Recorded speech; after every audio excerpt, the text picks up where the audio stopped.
بسم الله الرحمن الرحيم. رب اشرح لي صدري ويسر لي امري واحلل عقدة من lisani yafqahu qawli. Niko na ndugu yangu hapa bwana Sheikh Firoz. Alikuwa kuna back pain yamsumbua na right arm inauma. Sasa we've done hijama and I believe he's feeling well. So the rest of the testimony is coming from himself. Yeye ndo atasema asikia vipi au alikuwa vile kwa asikia na sei. Sheikh Firoz. Assalamu alaykum wa rahmatullahi wa barakatuh. Wa rahmatullahi wa barakatuh. Vipi hali yako inshallah? Alhamdulillah, jazakallahu khair. Wa anta kadhalika, wa anta kadhalika. Elimu hii pate kuwatibu wengi ambao wanapitia maradhi mbalimbali inshallah. Challenges kama hizi za viungo.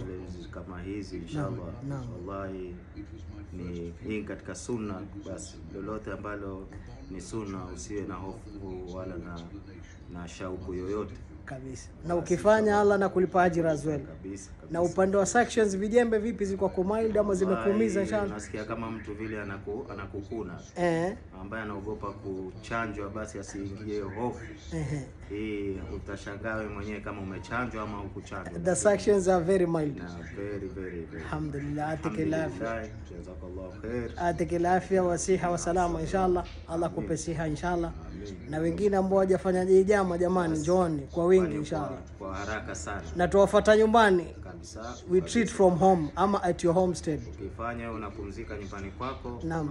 Basi unajituliza mpaka usikie ile nini nafuu zaidi. Assalamu alaykum wa rahmatullahi wa barakatuh. Atikilafia.